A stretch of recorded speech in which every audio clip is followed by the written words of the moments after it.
During the third millennia, in a strange place known as the United States of America, a war was brewing. Brainwashed Marxist idiots in colleges across the nation clashed with equally brainwashed, anime-obsessed neo-Nazis. Starbucks windows were shattered, Dodge Challengers were totaled, and Muslims realized that rental vans were cheaper than plane tickets. Skinny, anemic millennials from coast to coast were hospitalized with life-changing injuries such as sprains and first-degree burns. And the heroic knights of 4chan rose up to defeat Shia LaBeouf and drive the evil villain into a descent towards a madness the likes from which he would never recover. As the enemies of freedom destroy the cities that raised them, as America begins to resemble an Iron Maiden album come to life, two heroes have risen up to fight against the culture of utter madness and restore sanity the only way they know how, by refusing to take any of it seriously. Mersh. And I said, hey, oi, let's chop your penis off. Oi, can I have me penis back? Why do you have dreadlocks, you white oppressor? Royce Lopez. Always be aborting. A, always, B, aborting. Always be aborting. Breaking news. Breaking news, You're guys. hearing it only on our show first. Apparently Donald Trump has worked out a deal. He will get the wall. Unfortunately, it's going to be a rock climbing wall. Oh, no! The other side's going to be a slide. You climb the wall up and you just lands into a nice, clean, chlorinated pool.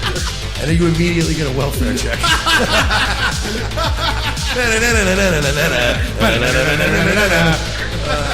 A. Oh, shit. He was a boy, he went to girl, now he wants to be a boy again. Oh, God, just stay a girl if you're going to be this indecisive. I think Caitlyn Jenner's a handsome woman with a great penis. Look, I'm not saying there's anything wrong with trannies. I just don't want to put that one's cock in my mouth. Bound forever by their mutual love of smoking marijuana, Simpsons references and affection towards Alex Jones, these two men have joined forces to bring you uncut news and opinions directly from the belly of the beast. Saving Western civilization one childish dick joke at a time, here they are, your new heroes of the Imperium, Mersh and Royce Lopez. Good afternoon. Welcome aboard, everyone. It's Tuesday. We are thunderstorm free. It's 4 p.m. and it's time for everyone's favorite news and entertainment program, Revenge of the Sis. That's right. Mike Shealy, Royce Lopez, the leaders of your media insurgency, joining you for 2 action-packed hours of in-real-life shitposting. And first, we'd like to welcome our brand new North Korean listeners. Thank you for coming aboard. And get ready for McDonald's, guys. Shit is dank. Make sure you like, subscribe, share, rate us 5 stars, iTunes, Facebook, and of course, if you'd like to support us live throughout the program, you can do it at streamlabs.com/we're not sorry. What up, N-words? How's everyone doing? Yesterday I stayed up till like 3 in the morning watching the Trump Kim Jong-un summit. I was actually, the most interesting part for me was Fox had a live camera, had a live mic on while they were setting up, and listening to Jim Acosta's snarky remarks during the whole time. Oh, there was more of him? There was... Somebody has to find the clips. I didn't have time to pull the clips, but one... And I watched this live. This isn't hearsay. And Acosta was saying things like, wait till I go live. You have to watch to what I say when I go live. You'll see. That's an exact direct quote. I wrote it down. Wait till I go live. You'll see what I do when you go live. And what happened yesterday, before we get into the big meeting, they were in Trump met Kim Jong-un in Singapore. First time a U.S. president has done that in a long time. It was a productive meeting. Spoke with him, and they signed a document. Now Trump comes out, and they have this table, you know, and it's a table that has the North Korean flags and the American flags. And after they met, they were going to sign this document. So Fox had a live camera. The live camera, the only person you could hear on the mic was Jim Acosta. Everybody else was completely quiet, was being very respectful. They were enjoying history. Yeah, because mind you, exactly. And Jim Acosta was sitting there. Trump came out and he said, you know, we're gonna play some clips of it in a second, but he said, you know, we're gonna sign a very important document, and he said, I'll be having a press conference at 2:30 a.m. Well, I will mention more. While they were signing it and everyone's taking their pictures and doing the whole photo op thing, Jim Acosta starts yelling at Trump. Are they going to denuclearize? And Trump doesn't answer. Jim Acosta again. Does it include denuclearization? And Trump goes, yes, very soon. We're going to be working on that. And then he keeps signing it. Then it gets even better. After Trump answers him, Acosta yells at Kim Jong-un. Are you? This is the press from CNN. Are you gonna get rid of the nukes? This man is not a reporter. He is fucking joke. Well, I knew about him shouting at Kim thing. Yeah. I thought he meant the street drug nuke, but I guess he meant nukes. He meant like nuke. But I knew about. There's a better chance of Kim Jong-un making actual street drug nukes. I knew than about fucking nukes. Him yelling at them, and I was like, "That's embarrassing." I did not know that there was 2 hours of just Mike Acosta going, "Bruh, what do you? I'm gonna do, pull this Chad ass move. Exactly. Watch this shit, bro." And by the way, today, everyone universally hates Jim Acosta. Oh yeah, there's nobody in the news that's Even leftists defending are going, him. "Oh man, like we could have." You just record the historic summit. Then you all go back to your respective networks and you run your dick suckers. You don't do it during the thing. Okay, so here's Jim Acosta. Somebody gave, thank you, Cool Scott. He gave me the timestamp. So here's Acosta shouting at world leaders. This is at 2:39. Let me see if it's up. All right.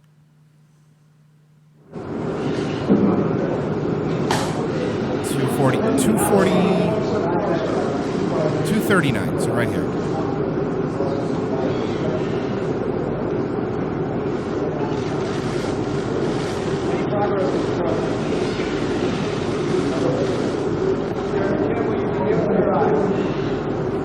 You hear it, Kim, will you denuclearize? That's Acosta while they're walking.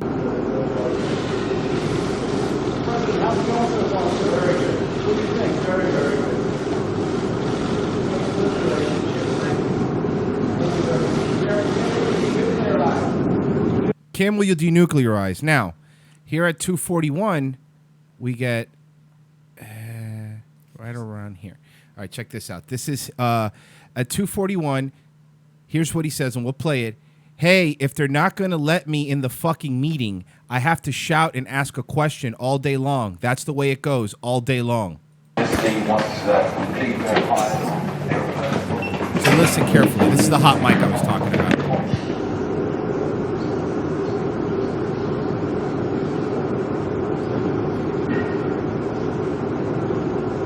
It's coming up here in a few seconds.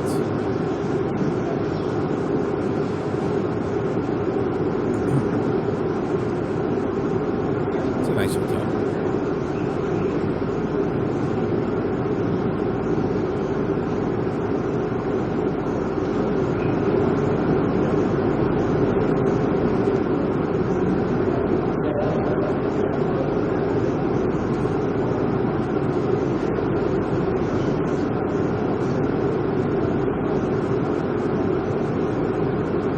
dude, I think they edited it out.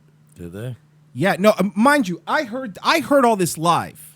So I was watching the feeds and Deep watching state. it live. Acosta yelling at Trump was nobody is on this man's side. Nobody anymore. So like we said, Trump went over there and Trump was talking about, did he show them a video? The video came out. The video, apparently they put together a 4-minute video to show Kim Jong-un his 2 options. And I'm going to play it. It's 4 minutes long. I don't know if you've seen this video, but it's definitely worth watching. It looks like a trailer from a 90s movie. Trump showed this to Kim Jong-un. Destiny Pictures. What? I swear to God, WhiteHouse.gov. This is not fake. This was shown to Kim 7 Jong-un. billion people inhabit planet Earth. Of those alive today, only a small number will leave a lasting impact. And only the very few will make decisions or take actions that renew their homeland and change the course of history.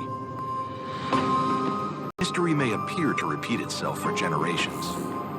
Don't cringe. No, I get it, because we keep in mind, guys. Yeah. This is the video we had to show to Kim, Correct. and Kim is retarded. That's So right. This is for him, so I get it. He's a sweaty child. But this is for us. This is fucking retarded. Cycles that never seem to end. There have been times of relative peace and times of great tension. It looks like an E3 trailer for a new North Korean simulator game. By the way, coming you out. notice the subtle imagery? You have like 4 soldiers. What are you gonna do? What are you gonna do? All your photos are in black and white. While this cycle It's like a repeats, Scientology video. Yep. the light of prosperity and innovation has Unlock burned your inner power. We have food. Send us a self-addressed stamped envelope, and we will send you a brochure about how to unlock your inner power. Mind For you, just $250 a month. you have to show him things like this because you understand that, look, his favorite basketball player is Dennis Rodman. This guy's not a smart man. bright for most of the world. What they should have Is- shown him was a McDonald's commercial and then a VHS copy of the 1992 NBA, not the All-Star, not the Olympic basketball game. Oh, yeah, the Dream Team. And then he would have been like, oh, yeah, America #1. Is always evolving. And there comes a time when only a few are called upon to make a difference. Chris Trump. But the question is, This is some of the most ham-fisted. He is one of the dumbest little midget men to fall for this. It is. Oh, yes, I am a great man. Yeah, he's saying in the video. Ha, ha, ha. You got to understand, the guy doesn't have anything. The guy couldn't even afford to stay out there because his money is worthless. They couldn't get Honest Movie Trailer Guy to make something better, though. Yeah, that would have been great. America. And then he just would have done things like cars, burgers, boobs. And he would have been all about it. Use the T2 Here, music. let me try this. what difference will the few make? The past doesn't have to be the future. Out of the darkness can come the light. And the light Yeah, but is this, burn bright. it's not, this isn't sinister enough, like, What if- imagery. You're right. A people Is there that another share part to a this common video? and rich heritage. Is there the fret part to this video? Yes. There is. Okay. Oh, there is. I was gonna say, keep that I will. music on deck. Can find a common future. Their story is well known. But what No, this will part be of the their video, sequel? or it needs the xylophone music, like they play in all the upbeat commercials nowadays. Or you make my dreams come true by yeah, Hall & just Oates. something upbeat. Yeah. And then a record scratch. Destiny It's Pictures usually present ukulele and xylophone, though. It's usually that combo. Destiny Pictures. It's so cringe. a story of opportunity, a new story, a new beginning, one of peace, 2 men, 2 leaders, 1 destiny. It's a A story Scientology about video. a special moment in time when a man is presented with one chance that may never be repeated. There you go. You got it in there. Because he likes basketball. No, you did it. You guys did it. Very smart. You did your research. I didn't see a hamburger yet, though. Well, hold on. What will he choose? To show vision and leadership? Or not? Okay, here it comes. There can only be 2 results. One of moving back,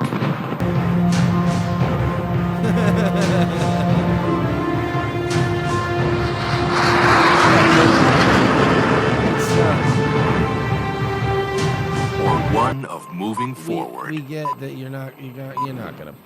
The missiles are going in reverse now. They're going back into the silos. Because guess what? He made the right A decision. new world can begin today.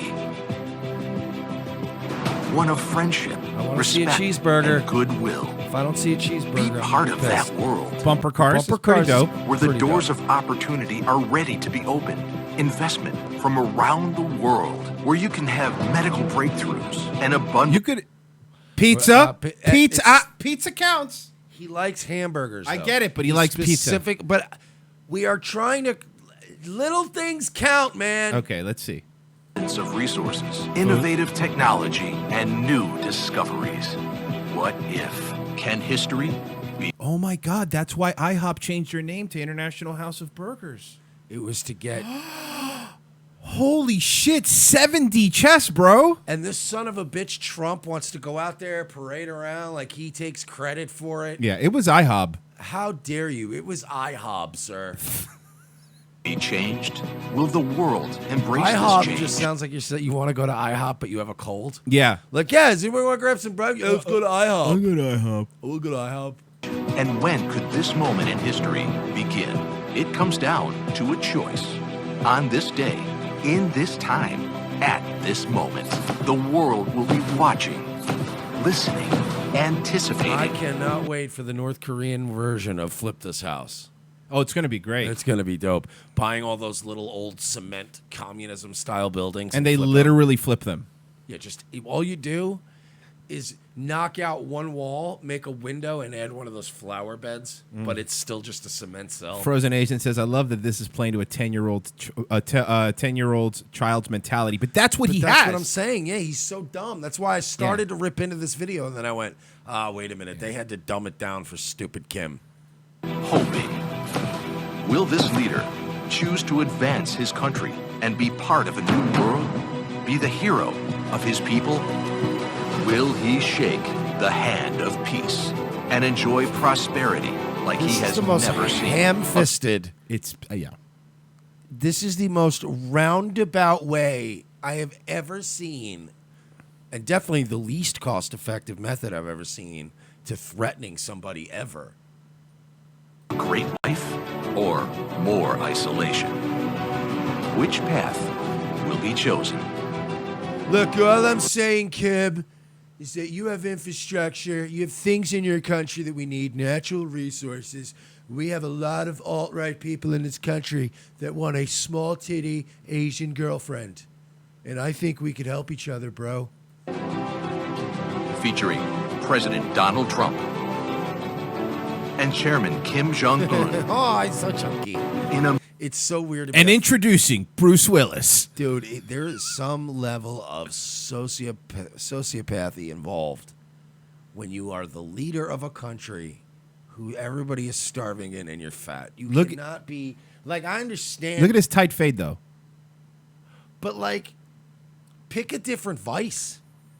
I would rather be a president with an opiate problem with starving citizens than be the guy Right. that's like just hoarding snack foods while everybody's dying. That's fucked up. Like that's And by the way, it's not just like it would be one thing if it was him and the people around him, but even the people in his ministry are all fucking anemic and or skinny and don't eat. And it's not even like he's some blind ideologue. It's not like I can almost understand like the Muslim imams and like ISIS guys that are just like, look, we are fucking, it's all about Muhammad. We want our goddamn child sex slaves. And goddamn it, we are going to wipe Israel off the map. And that's literally their one autistic mission. So people do starve and die in the field because you're like, hey, we're getting Israel, guys. But with this, it's just like, oh, you starve, but I eat the burger. I win again. It's like, it's kind of fucked up. in a meeting to remake history, to shine in the sun. One moment, one choice. Thank you for taking historic meeting, Mr. President. I'll be honest with you. I already burned up the gas for the G7 summit. This is sort of an aside. So don't get cocky.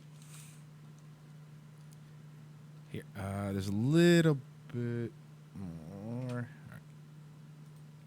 what if. The future remains to be written. Okay, I like it, but here's how I would have ended it. Apply for your Chili's franchise today. Here's how I would have ended it. This was a weird Chili's franchisee commercial. Here's how I would have ended it. Remake history. To shine in the sun. One moment, one choice. Getting up early has its rewards. Like the great taste of... Show him a McDonald's commercial. That's what I was saying. That's all he needs. That's what I was saying. A McDonald's commercial and a copy of the '92 fucking Olympic basketball game, and you would have saved so much money. Because the NBA, you're over there in Korea, you're just playing it for Kim. I don't think they're gonna make you pay. And then McDonald's is like, sure, get us fresh in his mind. So that's going to be the first thing there. I guarantee you. Oh yeah. Oh no. Trump even said yesterday when he was talking that you have beautiful landscape and beaches. Wouldn't it be great to have condominiums and hotels here? Trump International Beach Resort coming soon to North Korea. Do you think these people though, the North Koreans, do you think they're ready to just leap into 2018 degeneracy? Like that's going to be a weird.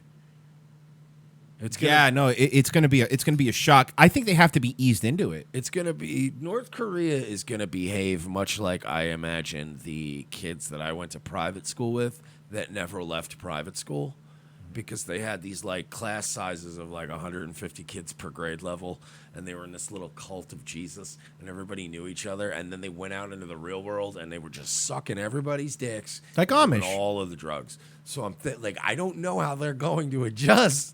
It's like Native Americans with alcohol. Oh, I've never had booze before. Oh, glug glug glug glug glug. You know when they find like children that have been kept starving, and they tell you even though they're hungry and what you want to do is give them all this food, you'll kill them. You have to ease them back into eating, or their stomach will explode. Dude. Hospitals got to put them kids on like fluids and shit for a while before they could eat. Yeah. And of course, your first instinct is take me immediately to Golden Corral. Right. But it's like, no, your stomach will burst. Why isn't this not paused? Oh, it's a Fox News video player. Why isn't this working? Oh, because it's your infrastructure, Fox. Yeah, it's not YouTube. It's not pausing. Hold on. Give me a second here. I'm trying to fix it. There we go. Okay, so Trump sat down with his boy, Sean Hannity. He sat down with, let me guess, Fox? Yes. North Korea, and I believe that he's going back and will start it virtually immediately. And he's already indicated that. And you look at what he's done. Denuclearization. So we got our hostages back, but they've blown up one of their sites, one of their testing sites, their primary testing site. In fact, some people say their only testing site. They're getting rid of a missile, which isn't in the document that was done afterwards. They're getting rid of a missile testing site. They're doing so much now. So it's a process, and it's really moving rapidly. Sean, that's great. Do you trust him Kim Jong-un that he's going to allow our inspectors to question? I trust the president with my life and my children's lives. Go in and international inspectors to go in and make sure he's actually doing this? It's a great question because in many ways I see a lot of parallels between President Trump and Ronald Reagan. President Reagan talked about the evil empire, the world. Look, man, I like Reagan as much as the next guy. I really do. I have Reagan shirts. Probably my favorite presidents. But I'm so sick of everything, any good thing a Republican does is compared to Reagan all the time. They literally use the word Reagan-esque all the time. And you're like, come on, man. Relax. You did it. Fuck. Was shocked. The world and also, was talking. by the way, let's stop pretending that Reagan was Jesus Christ either.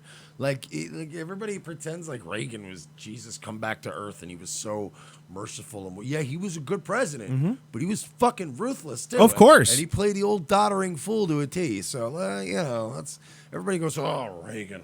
Oh, you're like, Reagan was an actor too. He used to get a lot of puss. Nobody's perfect. About and predicting that Ronald Reagan would start World War III or some type of nuclear holocaust. The president, even against his own advisors, hey, Sean, then Reagan said, "You're a professional news broadcaster. You couldn't find a room that wasn't fucking a hallway. You echoing idiot. It's bugging me." Where are you broadcasting from? Candace Owens' apartment? Mr. Gorbachev, tear down this wall. He walked away from Reagan. You're not allowed. That's a rule, right? You're not allowed to do that without saying it like Reagan. You have to say it like Reagan. That's a rule, right? I think you're right. Is that not a law? Could somebody look up if that's Look at I thought it was at least an FCC regulation. Hey, Internet Jamie, pull that up. Yeah, and Jimmy, pull it up. I thought at least you had to go, Mr. Gorbachev, tear down this wall. Like, even terribly? Even if you do it bad, you're right. Yeah, you have to do that. Just like you have to do the Trump, when you say you're fired, you're fired. You have to do it like Trump. And I am not a crook, too. You can't say I am not a crook. You gotta go, I am not a crook. And you gotta do the stupid thing that he did literally one time. Once. And that's it. Every hack Rich Little in the world. Did he just walk around like this? I'll tell you, didn't walk around like that, John McCain. And then you look at where all of McCain. All right. Well, look. We figured that Fox was gonna lose their mind, but honestly, I think it's a look. He did what a lot of people said he wasn't gonna do. He called his bluff and says, "Fine, meeting's canceled." And Kim threatened to meet. I'm sure you've seen threatened to not show up. Trump said, "All right, we won't be there." Kim backed down. He showed up. Did you see how sweaty Kim was? Did you see the pictures? Yeah, but that's of how sweaty that man was. I understand that. I'm sure that had something to do with the meeting with Trump. Mm-hmm. But I also feel like Kim just comes off like a guy who's probably very sweaty. Yeah. Probably doesn't make a lot of healthy choices. Well, no. I mean, look, and you also got to think that even if he does eat burgers there's not really cows in North Korea. Where's the meat coming from? There's got to be cows. Is there? Yeah, there's cows everywhere. Jamie, pull that up. Jamie, pull that up. How many cows are in North Korea? There's approximately 215,000 cows. Oh, wow. How many people do you think that feed, bro? I don't know, bro. So one time I was like in the jungle and I did ayahuasca and I just punched a cow to death and then I ate it. Here, take some free stuff on the way out. Let's rub our wealth in the faces of all our poor listeners. Here, take a case of Cliff Bars home. I know they're expensive for the normal viewer. You know what? You're gonna have trouble carrying those. Take my leather fanny pack. You know, I love Joe Rogan, but has he ever actually given anything away to his audience or his fans ever? He's always giving gift bags to all these rich fucks come on his show. Has he ever mailed a couple Cliff Bars or one of them stupid kettlebells out to one of his listeners? Can you, man? But shipping on a kettlebell's got to be a lot. Got to be pretty a pain in the ass. You're better off just becoming a blacksmith. Making your own kettlebells. It's cheaper. So yeah, I think what Trump did was pretty fucking historic. But that being said, I don't know. We got to see if they let inspectors in and all that stuff. Then we're talking. If the border opens up, sure. But right now, it's just a document that's signed, and now we have to see what's going to happen. But again, man, this Kim kid's 27 years old, and I'm sure he wants to play Xbox. You know what I mean? You know, I think that you get to a point where you realize, and I think, look, I got to give it to Kim. He's a fucking faggot, but he's the first one in his family to go, look, everybody here's starving. Nobody wants to be here. It's just everybody hates this place. Right. It can't get any worse. And then he knows, like, he knows any dictator that goes, all right, here you go, Jews, have my country, pretty much gets a cushy retirement package. He's not going to live like a terribly destitute, oh boy, poor Kim Jong-il. You let the fucking Rothschilds build a bank in there. You have Starbucks fucking napkins all over your streets. And guess what, buddy? You start having pride parades. Nobody's gonna he's gonna live. He's gonna get to keep that goddamn palace. Even if he'll probably stay in some honorary position and he'll get to keep the goddamn palace. Here's the weird thing about that country. Kim Jong-un traveled with his own toilet. But I thought he didn't poop. Kim Jong-un traveled with his own toilet. For what purpose? Oh, for his side bitches to poop in. Yeah, probably. sure. I got it. That guy. Look, Kim Jong-un. Look, He's fat enough. I'm convinced he poops at least 3 times a day. He's big enough where that guy's pooping 3 times a day. He looks like a guy who can't even lie about not pooping. Yeah, he poops a lot. I've seen some really skinny people that are like vegans, probably like eat like, you know, couple pieces of trail mix a day, and they only poop on full moons. they're like shit werewolves. And but no, with him it's just like you can tell he's probably have a couple of, and he probably lets out. That's the thing. How does this like higher up level guys not like they know he poops? Of course, because you know he's got a guard posted at his door, and I'm sure he makes some of those really horrible liquidy, you know, rockety shits sometimes. Like there's no way people aren't hearing that. He He also, before he signed the document, he had one of his dudes check the pen out wearing white gloves. He's really terrified of being assassinated. So, I mean, you can't blame him. The guy has had people killed. Look, you can't look past the fact that this motherfucker has in other people's countries, Yeah. which is like, dude, that is war. Like, that is an act of war. yeah, you know? can't do that. Otherwise, we'd be doing it everywhere. Well, and not getting caught. Okay, there you go. We do that sometimes. So. Yeah, but we don't get caught. You don't do it in an airport. You don't send a guy with some kind of fucking super chemical at the airport. to Yeah. just jack somebody up. What you do is, and look, this is a big hypothetical here. What you do is you have it look like he was robbed, but you don't take his wallet or his watch or anything, and that person might have emails incriminating you. Like, that's a hypothetical. Like, that's a way to do it. Yeah, no. Or like, for instance, let's say that they're reporting on you, and you want to get them out of the way. What you do is you have the NSA hack or the CIA hack the module in their Mercedes, and then you make the Mercedes go really, really, really fast and crash into a wall. Supposedly, That's one way. like they supposedly did to that journalist. But we don't know what way you would do it. Another way you would do it is if you don't, I don't know, like let's say you don't like the current princess. You have her car accidentally crash into a wall. That's all. You know, man. that's a way to It do is. We get away with it. We are pretty arrogant, man. Michael Hastings. I forgot the guy's name. I had to look it up. We are pretty arrogant, though. Like, look, let's be honest. The CIA is out there. If you don't think the CIA is out there killing people in other countries covertly, you're a fucking idiot. Now, do I also believe that needs to happen in certain cases? Yes, I do believe there are certain circumstances that need to be handled outside of protocol. You know what I mean? It's kind of the only way to handle certain things. But that being said, you don't do it so blatantly out in the open. No, that's what I'm saying. You don't do it in front of the goddamn Cinnabon at Terminal D and go, for the glory of the Emperor.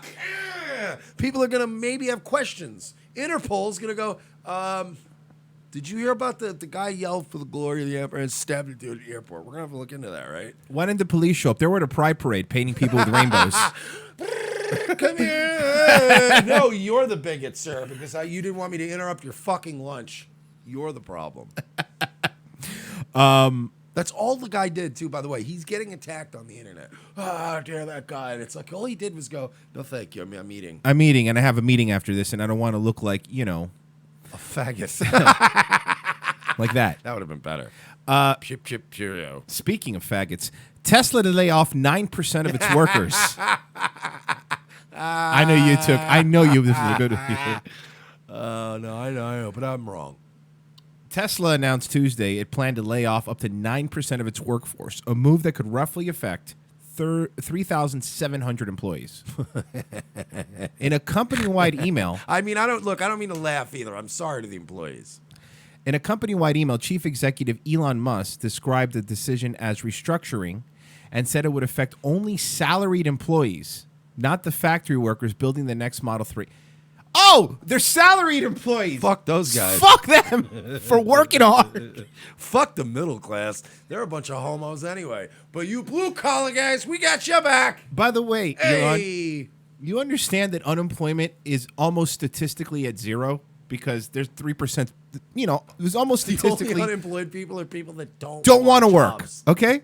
Statistically, do you understand that in this economy, you're one of the few companies that's laying off that many people? There's literally, Elon, there's too many jobs right now. And you are, There's no. I want There to is. stress this. Good, there's too many jobs. I They're read not an great article. jobs. I They're read not an great article, jobs. yeah, that said that there's more help wanted than there are people to fill those jobs now. Just too many jobs. There's too many jobs. There's more than enough lazy people that are like, man, this is the perfect time to start slashing entitlements and benefits. 'cause you're It really is. It's not like they're not. You understand that these benefit programs were sold to us years ago as like, well, the economy's tanking. There's fucking families dying in the streets. We were Yeah. like, holy shit, we gotta help these people. Now, hey, man, if you're out dying in the streets, hate it for you, pal.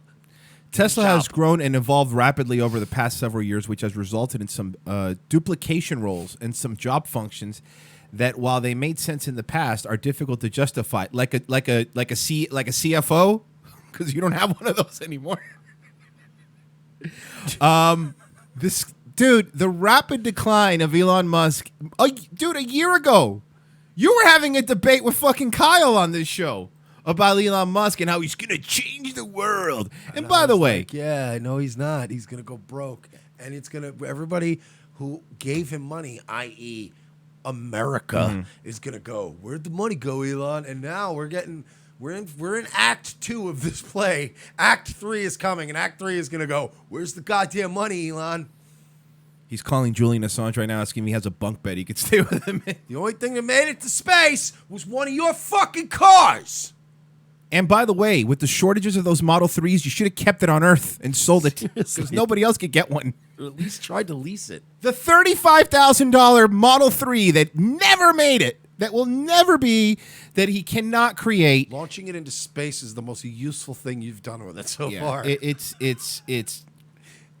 fucking ridiculous. At least it might now serve as some sort of a deterrent to any kind of potential alien invaders. They might go, are they just driving around space in cars? These people are advanced. We can't invade them. If he would have kept his business to just the cars and structured it in a way where it was a high-end vehicle, he would have been fine. If he would have taken the Mercedes route, he would have been fine. And just made one car? Right. The Tesla? Yeah, the Tesla. I think he would have been fine. But yeah, because you could have made 200 of them and sold them at like $1 billion premium a piece, and then eventually people will be like, "Oh, the Tesla," and then you eventually come out with your 3 Series. Right, exactly. You don't. But then he stretched his company out. He's like, I'm going to make cars, and I'm going to go to space, and I'm going to make the Hyperloop, and I'm going to make a flamethrower. You know why Honda Civic does well? Because it's a good car, it's a solid car, and because they can make enough of them with the confidence of knowing that 100,000 people tomorrow are going to buy a Honda Civic. Oh, yeah. So it's fine. You were like, we'll give mass production. Of what? There is no mass production of anything. He's not making anything. And if Honda Civic came out next year and went, you know what? By the way, sorry, our cars are going to be $49,000 now. They'd sell less of them. A lot less of them. They have those. They're called Acuras. Alec Baldwin says he'd win if he ran for president in 2020. He believe he was on Stern. I can only think of a couple people who I think could beat Trump. I got a name for you. Who? Alec Baldwin. If I ran, I would win. You would? I would absolutely win. Is he serious? No, this isn't a joke. I've watched this. He's 100%. He is Trump. It's unhealthy to be surrounded by because he's hanging out at Manhattan. Yeah. He eats at the same 4 restaurants in the Upper West Side every night, and everybody's like, "Yeah, you would totally kick his fucking ass." But they wouldn't. He thinks again. These you idiots win a primary. He thinks that New York encompasses the country. No. I'm narrowing it down to just Manhattan. Further. Upper West Side. Oh, wow. Same 4 restaurants that he probably goes to in rotation every goddamn week. It's the same people every week that are going, yeah, and the fucking people that jerk him off at SNL and the NBC page that runs and gets his fucking Fiji waters. Nobody's. Have you seen the way that man speaks to his own daughter? Could you imagine anybody being able to speak out of turn around him? And going, well, do you think Trump maybe would have a chance to beat you? Fuck you, you're a sub. If I ran, I would win. You would? I would absolutely win. Then why don't you run? 1,000%. Jesus Christ! Whoa, hold on. Okay, we know this is about Baldwin. I haven't watched Stern Whoa, in a long time. Is this Robin? Holy shit, dude. First of all, that hair is atrocious. What is she trying to pull off? And how much weight has she gained? First of all, when did he replace Robin Quivers with Aretha Franklin? Robin Quivers looks like someone that would take their time at the DMV before calling you up. Then where are you? What are you? You're busy with Match Game. My wife no said offense. she would. I got to do Match Game. I mean, you got to do Match Game. If I hear one more time, I got to do Match Game. Presidency of the United States or Match Game. I don't want to miss summer with my kids. Listen, I don't want to miss summer. You could be president. Listen to what the fuck happened to this whole show? To Stern? The squeaky clean set, the sanitized conversation. It's really weird. What happened? You know, Artie's a lot of things and he's crazy, but he's right, man. Stern just started talking about people's cats and stuff. But like, Stern used to, he used to be like, so what do you, who you fucking, fucking, now? yeah. Yeah, like she's a nice little like 25-year-old. Gas gotta be cool, huh? You still going out partying and shit? Like shit people actually gave a fuck about. Am I going to miss summer with my kids? You're saying. I'm going to be president. I'm going to take the whole summer off and be like, listen, everybody, I'm going to East Hampton. His fucking Trump impersonation is terrible. It's not good. It is cartoonish. It is terrible. The only thing making him relevant is that he's doing opening things on SNL. Again, I'm going to ask this question, the same question that I asked with Robert De Niro. What's the last good movie Alec Baldwin made? I'll tell you what, man. I don't know off the top of my head, but I'm confident he has made a good one more recently. More recent than I would. But that's still not saying much. Right. I don't know. To relax. Well, why don't you run for president as Daryl Hammond's was so good. Like when they didn't even think Trump had a shot, so they weren't putting a lot of effort into who Trump was going to be, and Daryl Hammond was back as the announcer. They just threw him into the mix during the GOP primaries, and he did it in that way where you could tell he doesn't hate the guy, but he doesn't like him. He's just doing things the way he says them, and he had his attitude. Dude, when they did that sketch and when Jeb went, "You're never going to be president," he said, "No kidding, genius, none of us are." Yeah. It wasn't mean-spirited. It wasn't It was funny. It was funny. When the Democrats still thought they were going to win, they still kind of had a sense of humor. Right. They lost it on election day. They invited Trump on SNL. Trump was on SNL during the election cycle. Having a couple laughs. Yeah. And then, now it's, he needs to die. And you're like, what? Gordon and I have to go to Nick and Tony. Why don't you run for president as Donald Trump? That way everyone will have everything. If I ran for president, I would win. Is horrendous. President, I would win. Hands down, I would win. Because you would be not the funniest, most exciting. Why do you do it, faggot? Don't say it. Fucking do it. If I knew without a shadow of a doubt that I could become president, I would go and become president. Stern's worth like what? He gets paid $100 million a year. But he's worth pushing $1 billion. More than $1 billion, I think. You think he's over? I'm almost net worth, like not. Okay, all right, that's fair. I'm almost positive. That's fair. He would be. He's in the billionaire club. He's close to it. He's almost in the triple comma club. Yeah. 800 mil is what it says. But that's, Jesus Christ. I would be calling myself You're a billionaire. Yeah. That's the best wig he could get? Yes, because they don't make wigs to make you look like a rabbi. And that's like the one he bought in the 90s. So that's the one he's got to fucking rock. But you can't, I would think, dude, you have 800 million. You couldn't spend $2 million to put a team together to make your hair look more like you aren't a mannequin in a window. Yeah, it's crazy campaign. If you're the hope of the Democratic Party. I'm not, but people don't. I'm only saying that because people don't really have a sense of who's going to come up. Somebody great's going to come up, I hope. But the only reason I say that is because I'd love to run. Oh, my God, man, I can't with her. What happened to Robin, dude? She went back to being fat. Yeah. The reason I say that is because I'd love to run for that kind of position. Would you just have things be very common sense? So you would never There's say... so many things this country needs to do that are so obvious. Like what, Alec? You're an actor. You're not a fucking politician. You're an idiot. All you've ever done is play pretend and scream at your daughter. And call people fags. Come on. And chase young tail around Manhattan. Yeah, again, man, this delusion that these fucking people have. And it's not even to say that, look, you want to make the argument that Trump is not fit to be the leader of the free world. I'll have that conversation with you.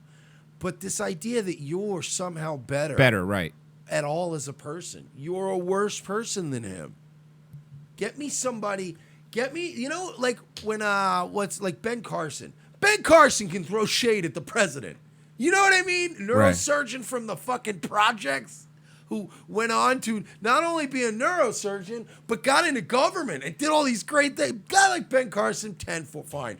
You want to be fucking, even Mitt Romney or one of these guys, or even John McCain. The guy was in the military and he was a Those people can throw shade, but when you're just some guy in a fucking jerk-off circle going, oh, I could totally beat him. How dare that disgusting man? Where are the voicemails of Trump calling his daughter subhuman filth or whatever? Yeah.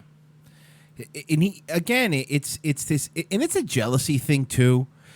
Because all these actors used to hang out with Trump in New York and fucking party at his place and go to the Trump Towers, and a fucking bunch of them lived in his fucking buildings, and they don't like that somebody like him succeeded in their biggest thing. And by the way, man, they're getting up there in age, their best days are behind them.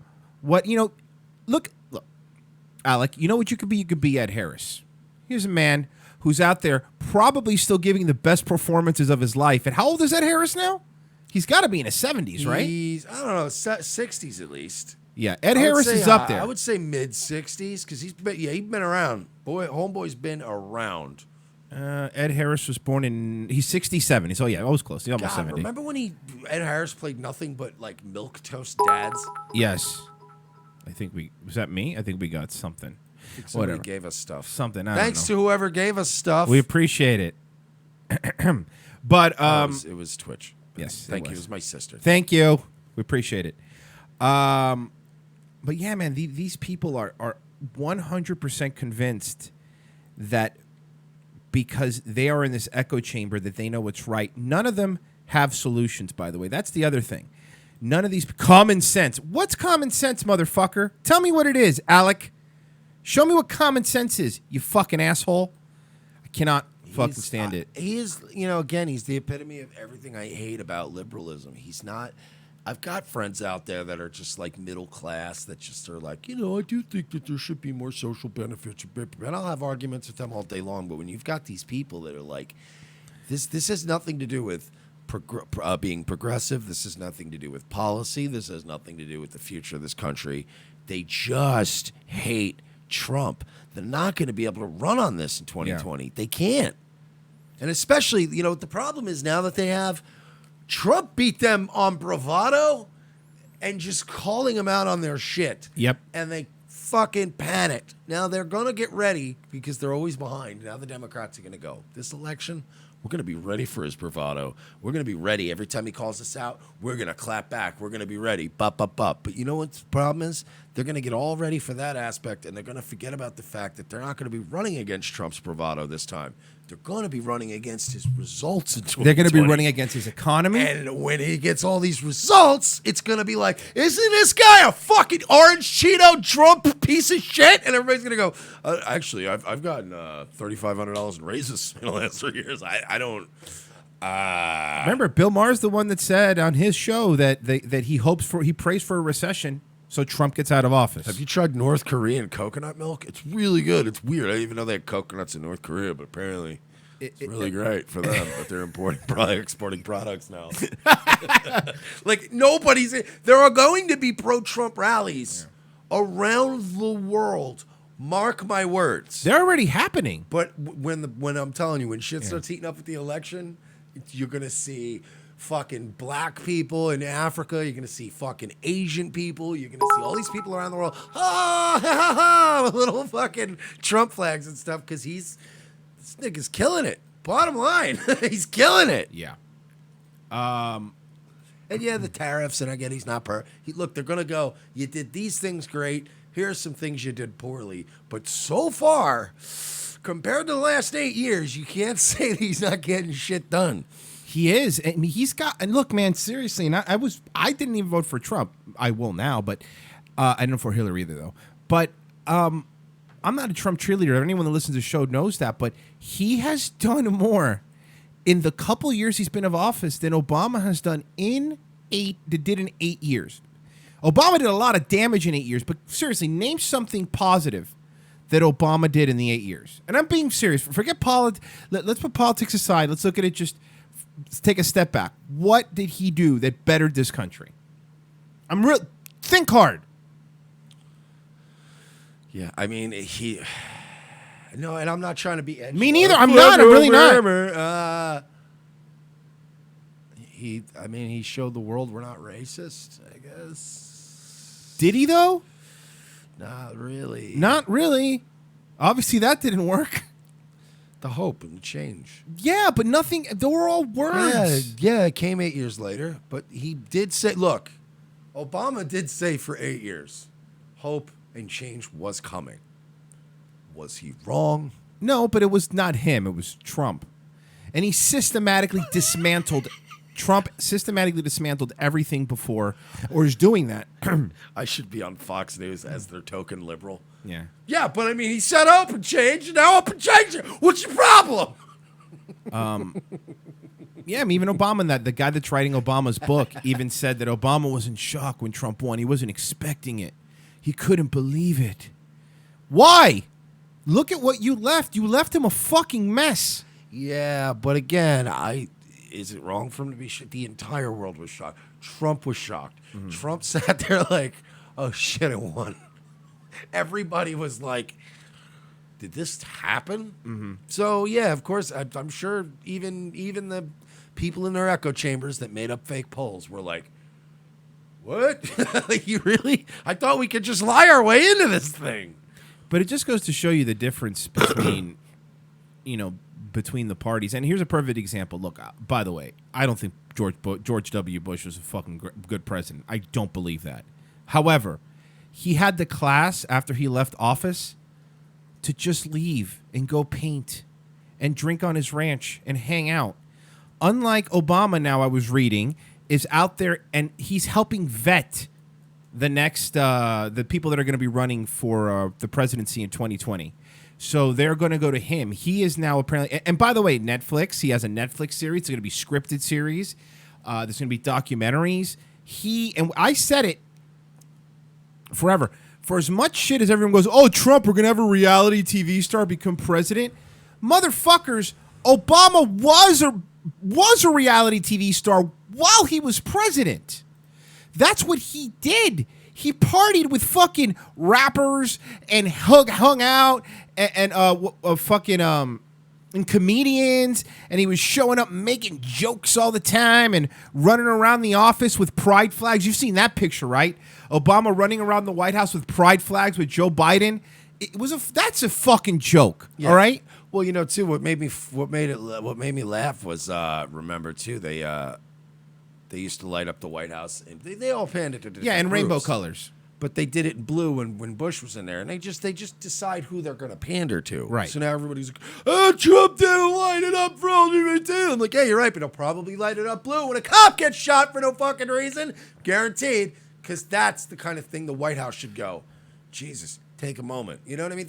What's the other thing? Congratulations, you suck other dudes' cock. Let's light up the White House. No, somebody died. There is a difference. You're right. These levels of arrogance that these groups have, they think they deserve something because they bang the same. They're gender fluid. You don't deserve anything. You know why the cops get recognized when they die, and like the LGBT flag isn't as relevant? Because cops are government and military related. And correct. And they probably died in service of something greater than themselves. Not the right to buy a cake in this particular cake store. Yeah, they didn't die servicing somebody bigger than themselves.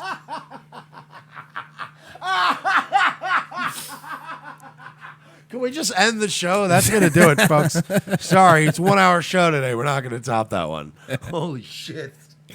It's this arrogance, man. I was watching yesterday, like the South Beach Pride Parade. Disgusting. Which is just any parade in South Beach. Yeah, no, you're going to love this. They'd spent tax money to repaint police cars. The police was in rainbow colors. The Miami-Dade police. Because the one thing, right, that everybody has too much of nowadays is money. No, but especially a big, giant municipality like Miami-Dade with a massive crime problem. Yeah, they have way bigger problems on South Beach. More. The bigger problem is the fucking clientele that's there now. I'll say this. Miami's the only city I've ever lived in, I think. I'm trying to think. Yeah, it's the only city I've ever lived in where I was legitimately nervous. Like, I was actually scared that if I was murdered, I'd never be found and nobody would care. Yeah. Like, it's one of those towns, man. Yeah, no, it's bad. It's pretty bad now. We have to go to break. When we come back, we will talk about more fun things. But first, go to revengeofthesis.com/donate. That's how you can help us out. Send us your gift cards, support. We're trying to build up supply lines out here and beat pedophiles, and you guys are doing jack shit about it. Amazon banners on our website, too. Click those. Those help us out. Become a patron. We'll thank you for your service on Friday if you do. We really do appreciate that. It keeps us going, and it lets us do our show every single day. We'll be right back. Revenge of the Sis. The most exciting 2 hours of television is back with an all-new Revenge of the Sis. As Royce and Mersch continue to track an international deep state pedophile ring, their journey to the nation's capital is put on hold as Orlando's best police cops receive a cryptic message from an old colleague. It's a message from my old partner. He needs to see us in Los Angeles right now. Says it's related to our case. Do you trust him? As much as I trust you, partner. What's to know that? A detour from their original investigation finds these no-nonsense detectives in the middle of Hollywood. Thanks for meeting me. We can't talk low. They're probably following me. Who's following you? The Podesta brothers. They've got eyes everywhere, Lopez. Now trapped between deep state globalists and the Hollywood elite, Lopez and Mersch are on the case. They're no longer avenging Orlando. They're saving America. And this week, they're taking on Pedowood. I've been working this case. This Dan Schneider guy, producer at Nickelodeon, he's into kids. Or feet. Or kids' feet. Yeah, the iCarly guy. How do you know all this? Thanks for meeting me. No problem, Miss Bynes. This is Amanda Bynes? Jesus, she looks terrible. Dude, she can hear you. Watch this week as the web grows bigger, the case becomes more complex, and more older model cars get wrecked and plenty of nameless extras get shot. This week on an all-new Revenge of the Sis, followed by Nazi Lawyer. USA, hotels don't have Netflix. For this performance in Delaware. To make your shopping day a little easier. Mervyn's Dollar Day sale is going on right now, and that means great buys on clothes for kids. All this week, you can save on boys' clothes by Campus Le Tigre. Short-sleeve Le Tigre knits are the shirts all the boys will be wearing back to school. Do you like pranks, guns, and jokes about retarded people? Well, so do we, but odds are your liberal snowflake friend doesn't. How would you like an easy, cost-effective way of screwing with that friend anonymously without losing your Twitter account? Guns for Tards is the perfect way to trigger SJW anonymously through the mail. For a low fee, your target will receive a beautifully designed professional mailer from our fictional Guns for Tards charity, containing a thank you letter for their donation. They'll be led to believe that money was donated in their name to a charity that advocates Second Amendment rights for the mentally handicapped people in their area. For a few extra bucks, they will receive pictures and a detailed profile of a retarded person who they helped harm. It's all fun and games, well, except for that idiot who gets this in their mailbox and freaks out. Messing with someone through the mail is effective. Most people do it trolling over the internet, but regular mail is way more invasive. Whether it's a boss, an ex, or a liberal professor you don't like, this is the perfect way to screw with someone anonymously for the cost of a cup of coffee. Well, a cup of coffee in Manhattan, in a fancy coffee shop. Check out www.gunsfortards.com and select a package today. Use promo code MERSH for 10% off.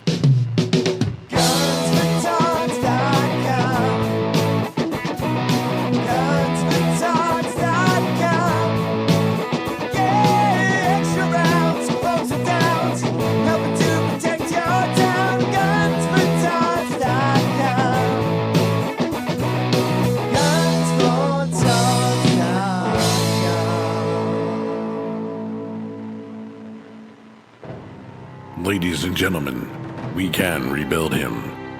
We have the technology. We can make him better than he was before. Better, stronger, faster. A new night, a new time. The Sully Show returns to More Like Radio, Tuesdays, 7:30 p.m. Eastern before Dutch and Royce. Tuesday nights will never be the same.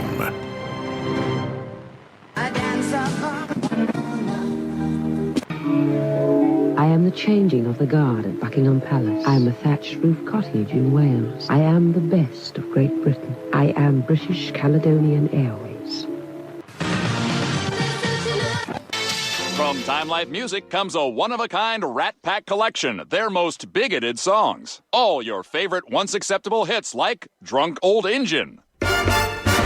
The drunk old Injun squatting in his teepee, fire water keeping him warm. Jewish Nose. She's got a big, beautiful Jewish nose, and it's there 2 minutes early wherever she goes. Dean Martin singing Chinaman's Chants. And Mr. Chinaman say in his Chinaman way, a ding-a-ling, a ching-a-chong, a ching-a-chong-choo. Pew Stinky Frenchman. Paris is lovely and Nice sure is nice, and Marseille is charming with champagne on ice. But you stinky Frenchmen haven't a clue. Pew stinky Frenchmen, frog you. Hey there, Fruity. Hey there, Fruity, you can do my hair. Hey there, Fruity, don't touch me down there. Hey there, Fruity, again, I don't approve. And many more.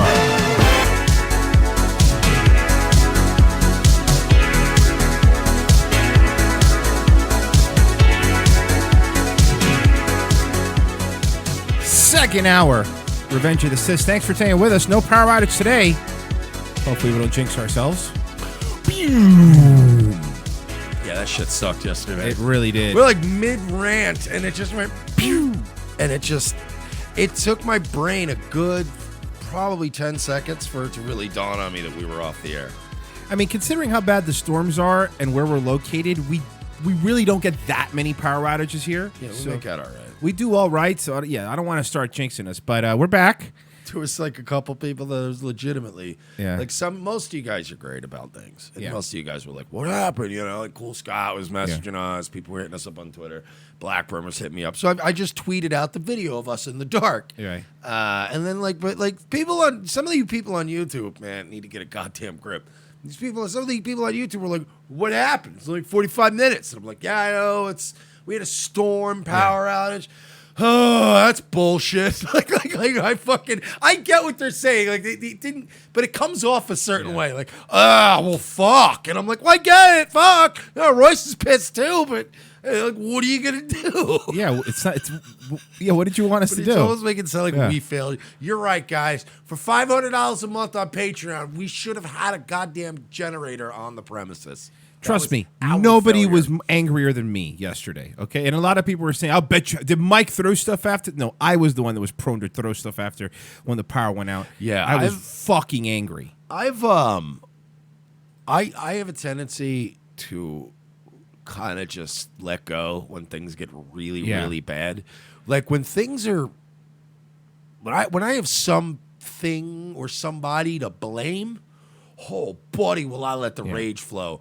But when it's truly a thing that's out of your hands, I tend to go, what are you going to do? Because like to get mad, it's like, like now if I found out some drunk hit a pole outside, Yeah, then and I'm made our mad. show go off, me and Royce would have went outside and pulled the guy out of the car And beat him up. Started beating while he's already all fucked up. You son of a bitch! But it was thunder. I'm not going to take on Thor, the god of thunder. Yeah, and also something I learned is Mike's not used to having people that care about him, because the other day he was upstairs and he was screaming at his laptop. And I mean, screaming really, like very mad. And my wife and I walk upstairs and we open the door to the studio and we're like, hey, you all right, man? I jumped. And he's like, huh? And he's like, yeah, I'm not used to people caring about me. I was like, yeah, well, you were screaming. I thought something happened. It was He was mad at his computer. It was one of those Windows updates moments, but you're across the house and you're like, you motherfucker! And she's like, yes. Like they came up like, huh? And I'm like, what? Oh, it's just a fucking Windows update. I'm like, oh, okay. Sorry. That's fine. People generally, I'm used to growing up in a household where everybody shouts and nobody really checks on anybody. like somebody screaming in the other room. Should we go in there? I don't know. Did they say help? Did they yell specifically help me? Then no, leave them alone. Yeah, so, just worried. We're Irish. We're passionate people. Yeah. passionate. These are dirty, dirty people. 1 through 3, Mike. 3. All right. I let my vampire boyfriend drink my blood. From our favorite show, Extreme Love. The blood is a conduit of energy. We can feel the energy tingling all around our body. It's really intense awareness. Piece of shit, because you're the one who fucking got this whole, like, there's certain things that we bring to the show. Yeah. And he brought this pox into our house. Extreme Love? And now the shit shows up on my related timeline because you brought this into our universe, and I'll never forgive you. By drinking a powerful cup of coffee.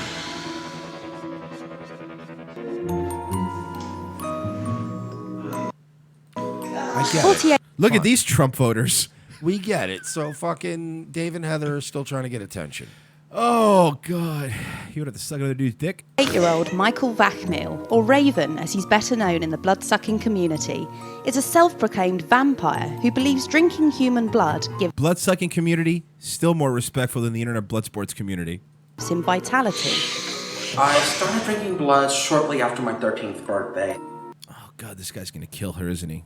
He's going to murder her. It was during a very intense sexual act that blood was drawn and touched my lips. At that point, it was just an awakening, something. Man, I just got bit so I could live forever and see future cars. But yeah, that's what I mean. Do they really think they're vampires? Yo, she is drinking her blood right there. Inside of my mind. They don't think they're actual vampires. They live. It's a sexual thing. Because I've played the Dawn Guard expansion, and I know that first of all they have to have red eyes, and they are generally avoid the sun, and they usually wear like vampire armor, And they bite you when you're sleeping. and they shoot that red beam at you. Yeah. Spirit woke up. His friend Blute, who's 28, has been in Blute? So these niggas eat garlic? Like how does? I don't know, but the friend's name is Blute. who's 28, has been entranced by the vampire community since she was a little girl. I first became interested in vampires when I was about 7 or 8. Yeah, we all did. It's called being a kid. And then when you grow out of it. But no. Sometimes you don't even grow out of it, but you understand. It's just Yeah, like right. it's a cool thing. Like it's like Iron Man. It's like he's not real. Right. that my sister owned, and that kind of got the wheels in my head. You are not. Wow, you have a lot going on, don't you? There's a lot to unpack here. So There's let's a lot to unpack. All right, so let's start with Blute Kazakhstan. The Blute Kazakhstan. Yeah, she's. You know what? Your name shouldn't be a sound effect you see in a '60s Batman show. Blute. Pow. That sounds like people doing Foley work. Yeah. Blute Kazakhstan. All right, she's wearing tinted prescription glasses. She has a stud in her nose. She's got big earrings that look like they have the Westworld maze on them. Yeah, she's got 75 wind chimes on each ear. She has an owl necklace and then another necklace which looks like a tooth or something on it. I guess. Right. She has the titty tattoos, Terrible but above the ones. boobs. Like roses. Juggalo tier titty Juggalo, tattoos. yeah, exactly. Multicolored streaks in her hair, but also washed out. Yes. So it's like in there, but it's not in there. And then these like awful, almost famous glasses. Yes, and a greasy face. She's very greasy. There's nothing about her that's good. Turning, and I kind of molded over a lot and decided. Oh, they're dreads. When she moved, these are straight hair going into dreads. This woman couldn't be worse if she were an actual vampire. That it wasn't the vampire I wanted to be, it was the quote-unquote prey. Blute is what's known as a black swan, a willing blood donor. Both her and Raven are part of a thriving underground vampire scene in Houston. And burlesque community. And fucking AIDS picnic. I'm backing up. Look at this winner. Look at this DJ. That's what I mean. That looks like... That's the second creepiest DJ I know. That looks like if Justin Trudeau died in season 2 of Game of Thrones and he came back as a white in season 5. A part of a thriving underground vampire scene in Houston, Texas. Why is it thriving? Why? Because, Mike, and I will take something from you, they have turned away from God. You've turned away from him. We find people that we like and we enjoy who are willing to share with us by whatever means, either by sex, by blood, by ritualistic practice. For me, why can't you guys just, I don't know, start an open mic? Or, no, hear me out. Okay. A book club, but but vampire books. It's just something that's less hepatitis. Oh, Mark Levin turned me onto something. Esports. It's a new fad. Do you understand this, kids in Houston? That if vampires existed today, they do. They're right there. I meant real vampires. Okay. In the real supernatural sense, that they themselves would probably be extremely selective and probably very hesitant. None of you would make the feast cut. On random humans, and yes, none of you would make the cut. being a black swan is really more tying into my submissive side. It is a way that I Why don't, instead of being a black swan, hear me out. I know this sounds crazy. Why don't you try being, I don't know, somebody your parents can love? I'll have you know that my mom's boyfriend likes me a lot. I bet he did a lot growing up, and that's the problem. And that's why you're a vampire now. And that I enjoy serving a dominant in that manner. Sometimes it's a little bit like when you get the shiver all the way up your spine. Because It's blood loss. You're experiencing blood loss. It's actually very pleasurable as well. Blute now travels up to 250 miles several times a year from her home in Shreveport, Louisiana, to Houston to let Raven suck her blood. First off, you want to make sure that the scalpel that you're using is Why are you sterilized. doing this? You wouldn't use a sanitary scalpel? Do you remember when you were kids and people did the Blood Brothers thing? Oh, yes, I remember. People would try that, and I'd go, "No, that's stupid." Yeah, that doesn't. Why don't we get like I don't know, like we'll get like a matching ring, like the Yeah. rings or something, or like, you know, or we'll have like a handshake thing, like a gang. Yeah. I don't need to wipe my bloody wound on your bloody wound. We use alcohol and tea tree oil to cleanse and disinfect the skin. Do you understand that if I had diabetes, that I would probably just die? You wouldn't do it? Be like, I'm not testing every day. I'd probably be like, I'd be one of those guys this doctor yells at him. I'd be like, yeah, I'm like an every other day guy. You can check every day. It hurts. Skin.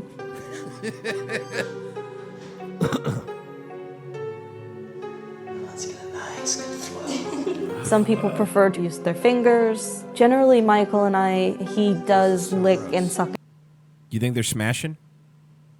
Of course they're smashing. it off. This is My all abs- some roundabout weird way of trying to smash, and all of them are diseased in the head. So this is how they go about. And in the genitals. Well, I don't know. I haven't seen their genitals, nor do I want to. Absolute favorite way is a Chinese cupping set. It has a shallow bowl Oh, that's disgusting. on one end Dude, I'm not and gonna a lie. suction on. I used to, I used to fuck around with this girl. There's whatever, and she was into a lot of this really extreme shit, and she didn't subject me to it. They're pretty conventional fooling around, but she would send me pictures of things that, like, I guess she was trying to get me into, like, Oh, yeah. this is Testing hot, the right? waters? Yeah. Here's the thing. Ladies, if you're listening, I don't want to see pictures of you topless with staples in you. Oh, no. That's not hot to me. No, that's an ECW show. Dude, she would, yeah. Dude, it was. Why would that? And it was made worse by the fact that this girl. Mike's mic is not too low, by the way, chat room. He just moves his head a lot. Sorry. Go ahead. It's this girl also had very waifish, very almost pure features. Like, she looked like the girl you would cast as a Disney princess, but not like that at all in her head or Right. soul. But yeah, she would send me like pictures of her with like a staple in her and like blood coming out. I'd be like, I'm not into that. Is a Chinese cupping set. It has a shallow bowl on one end and a suction on the other. And you press the suction over a cut, and it will draw the blood through the cut by the power of the suction. I'm not surprised. The endorphins right now are flying really high. It's not a sexual pleasure. It's just like getting a good massage. It's just very No, relaxing. it's not. It's like cutting yourself open and having somebody suck your life force out of you. Yeah, it's that's not how is that sexual pleasure? Do you understand that is literally sucking the lubricant that keeps your body alive out of you? How is that good? Gross. Deep level. But the practice doesn't come without dangers. And then also, don't you worry about like MRSA and all this, and like what's the other, tetanus? There are like a million things you can get. Like For blood, yeah. Gross. It's a whole bunch of things. Of course, there's the risk of AIDS and sexually transmitted diseases, but with risk management, it is a lot less than most people would even think. Just don't donate to just anybody. A lot of people think that it's... How about don't do it? How about just don't... This is so creepy. Don't do it. This is so thoroughly creepy. It's really weird, right? This might be one of the weirder extreme loves I've seen. No, it doesn't even rank in the top 5. But really? Yeah, no, the other shit's way weirder. Fucking dudes banging like 90-year-old women and like fucking no. There's been some weird, the gay guy with the makeup and then the poor dead-eyed wife. Oh, yeah. I'm a free buffet. You look like you enjoy Blute free and buffets Raven want too. the wider public to open their minds and mouths to the blood-curdling subculture. The social media around vampires, Bo Dallas got Dracula, fat. Yeah. Twilight, and other such. What's the password? Orgies. Haven't given vampires a bad rap. They've humanized the vampire. With the swan, there's compassion, there's love, there's understanding. Hey, buddy, Bucko, I hate to break it to you. You're not really a vampire. You're just a retard. With a weird voice who has no friends in real life. We don't make fun of vampires because they don't exist. We do, however, make fun of retards. And that powerful mix of relationship and sacrifice. And I bet that guy human owns a lot of Dragon and Flame shirts. Oh, yeah. He has the whole Guy Fieri collection. bonding and connection with another person. Oh, and he vapes. He's pretty cool. And has a fedora. Yeah. And he wears sunglasses inside. This guy is the fucking... We just hit fucking awkward guy bingo over here. Yeah. It's pretty I bad. bet he white knights for girls on the internet all the time. And he probably threatens him in his vampire character. M'lady. Yeah, don't. She's actually beautiful and courageous. And if you mess with her again, you'll get the fangs. I bet he says stuff like that on Facebook. Punch your fangs right in your face, faggot. If there are people who are out there and are interested, actually do your research, get your proper tools, and make sure to sterilize skin and scalpel. How about, again, find a better hobby. Better advice. Don't be gross. Yeah, well, that also works. They also, nobody there looks like the cleanest people. Right. They all just seem gross. God, metal has given birth to so many things that America should just regret. Like metal culture. Because they all fucking were into that shit growing up. Lisa Lampanelli. That's Lisa Lampanelli? Yes. This TMZ. Wait, has she gone like full? Yes. SJW? Yes. She tried. Someone was heckling her.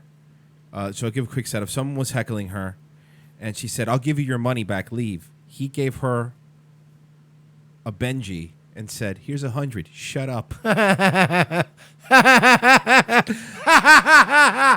this is the ensuing meltdown.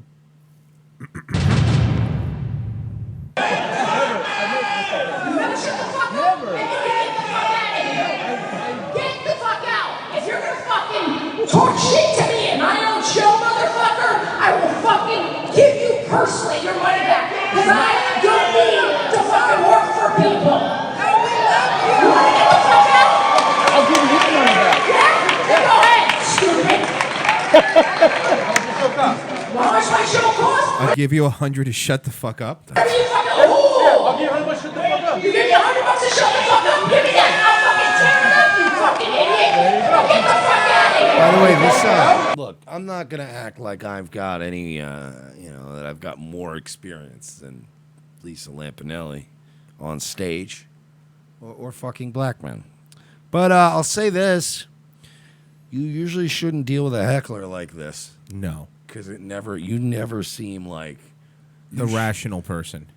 Look, first of all, the most important thing when dealing with anybody in any argument is never seem like you care or you're that invested in it. If you do, you're out of the game. Yeah, you've lost.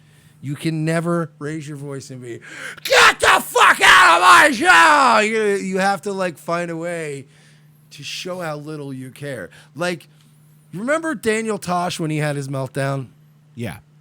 His was hilarious because he was still kind of being dismissive and going, I want to. He was just making fun of them as he was taking their drinks away and kicking them out. He did it, and this is just sad.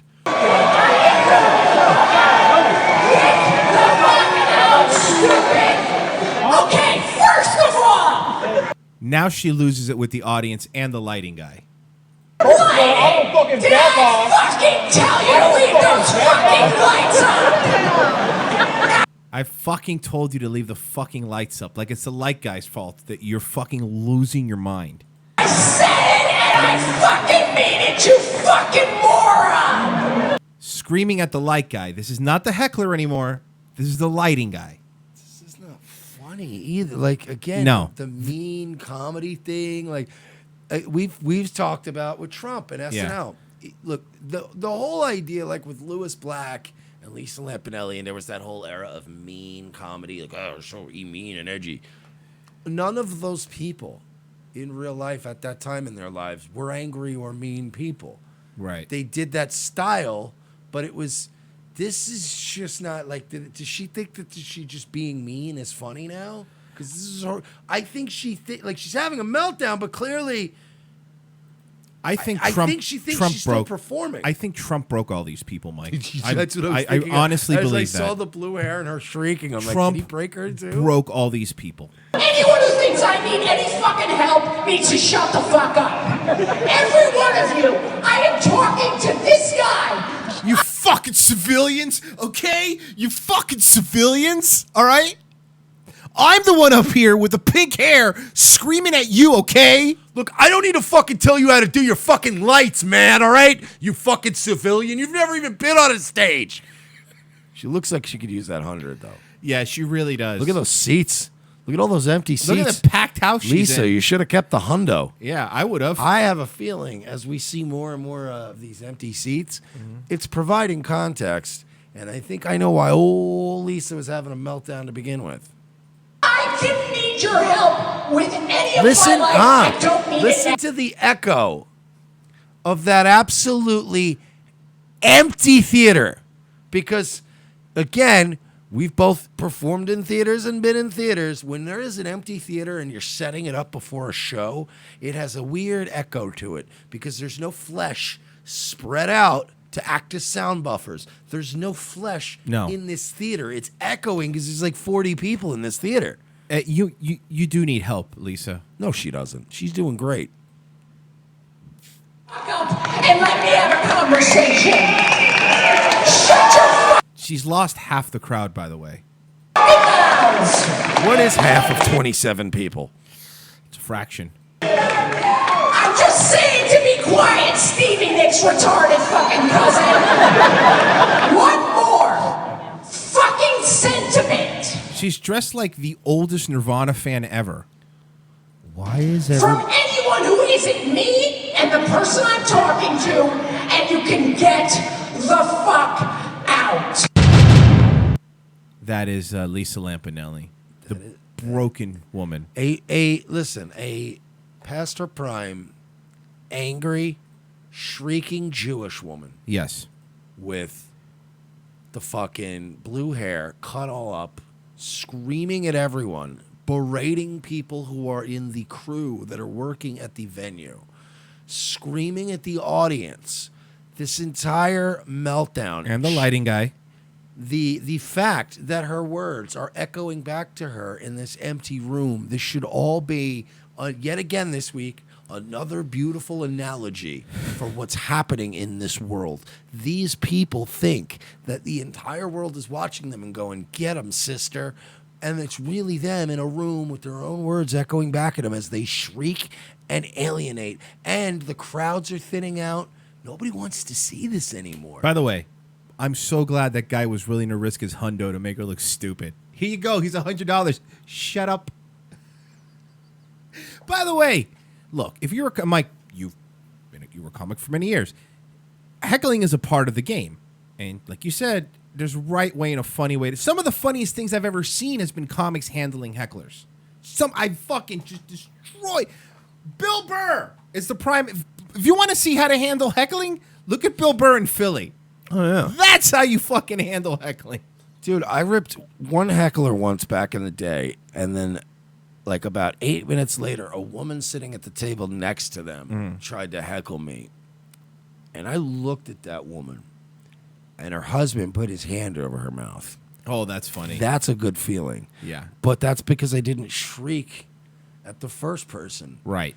They blast you, and you look at them. And the thing is, too, comics get really nervous on stage, especially newer ones. They're panicky Pete's.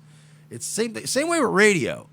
When you first do radio or podcasting, you're always like, no dead air, you're going to blah, blah, blah, blah, blah, blah, blah, blah, blah, blah. And then as you get better over time, you learn to kind of use silence. Yeah. So, like, people realize when you look at, like, they'll look at somebody and go, well, you're a fucking stud like nice shirt, stupid. And you're like, calm. Like, when somebody roasts you, look at them for a minute. Like, remember Patrice? Patrice would never just immediately like you. No. Patrice would sit in a room and nap. Remember, like, he would go to some radio shows and nap. And half nap in a corner of the room. And still kill for when he about was awake. 15 minutes. But, like, just be looking around at people. And then when it was time, he would be like, all right, yo, first of all, you know, and it was never like, oh, I'm so angry. It was just, dude, like, oh, yeah, remember when they woke him up that time and he's like, I'm always aware of white tricks. He said that waking up and everybody was laughing. But yeah. Oh, no, what did he say? I'm always aware when there's white people around me or something like that. And everybody just laughed. But yeah, so this isn't going to be the end of it. Trump derangement syndrome is real. And It is real. It's spreading. AIDS infection rates are plummeting. Old infection rates of old diseases plummeting, but fucking Trump derangement syndrome is a pandemic. I would like to introduce a new segment to the show. I'd like to introduce myself to her. And I would like to call this segment, because, you know, it's been going around the internet. I think we should shine light on it better than Lisa Lampanelli's Like I Did, and call it, this is a and then everybody clapped moment. Now, for people that don't know the end of everybody clap, there is a... People have been getting called out now more than ever on the internet for making up these fake stories. Like, my 5-year-old said that he was gay, and then he high-fived me, then everybody clapped. It's always these people telling stories about how they stood up to somebody on a bus, and you're like, you've never stood up to a human being in your lifetime. You've literally gotten the wrong meal at a restaurant and said, I don't want to even tell them that. This is a mother talking about her 10-year-old kid. Let her explain it herself. One afternoon, no different than any other, I'm sitting in the living room, and my son, who was 10 at the time, walks in, and he looks all serious, and he says, Mom, we need to talk. And okay, right there, she's lying. No 10-year-old walks into a room and goes, Mom, we need to have a chat. No. That's happened before. Okay. All right, let's keep that happened between me and my mom. I'm going to tell this. It's an accurate story. I remember it was late 80s, early 90s, and I'd just seen the commercial for the Super Nintendo for the first time Okay, ever. that's fair. And that was the one and only time Mom. I ever sat down and went, Mom, let's have a chat. I broke out a magazine. Mom, we need to talk. And he even looked a little nervous. So I'm thinking, oh my gosh, maybe something happened at school. Maybe he got in trouble. And then he said, I need you to put your computer away and I need you to really listen because this is really important. So at this point, I'm getting a little worried. Like, what is going on? Because my son was usually much more spontaneous, you know, and quick to just share how he felt about stuff. So I put my computer away and he sits down next to me and he says, I've been doing a lot of thinking and I need to tell you something. So at this point, I am freaking out inside. I'm like, what is happening? This is obviously a very, very, very big deal. I'm painting the worst case scenarios because we moms are really good at just worrying and blowing everything out of proportion. But on the outside, I'm staying calm. Yeah, buddy, let's talk. Because that's the only way my kid is really going to open up to me, right? He's obviously trying to figure out how he's going to say this. and he takes a deep breath and says, Mom, I've been doing a lot of thinking, and I'm ready to come out of the closet. I am straight. So I'm like... He is straight. He came out of the closet as straight. This is so contrived. Oh, yeah. This is so, like... You know when you just... It's like Roy said, when you get like one sentence into a story and you're like, this is not true. This isn't true. You're lying. This is why everybody, like... I'm actually really shocked at how few people actually use that ability anymore, because people come to me and Royce all the time, together, separately, and keep coming to us like we're these fucking geniuses or these prophets. They go, how did you figure out this thing before everybody else did? And it's like, dude, it's just 2 minutes of critical thought when you're listening to somebody and they go, when I was down here and I saw sex camps. And you just, or anything where you go, yeah, but that doesn't, hang on. Wait a second. Your mind goes to more logical things and goes, that's probably not how that happened. So, no, I don't believe you. I'm going to go ride my motorcycle down to Arizona and bring gift cards. I'm helping out veterans on patrol. These are good people. I believe everything they're telling me. I am straight. So I'm like, this is funny. Like this is a lot of things, lady. Funny isn't one of them. This is really cute and funny. My first instinct is to just laugh. But then I look at him and I realize he's serious. This isn't a joke to him. And so he needs me. This is the kind of thing, too, that you go out on a date with a chick, like on Tinder, and she's cute, you know what I mean? Yeah. And she's got a kid, you know it, going into it, but you're like, yeah, maybe I'll smash, whatever. And she seems like, this is the kind of woman you could talk to over dinner for like the first 20 minutes. She probably comes off like, she seems all right. And then she launches into this story.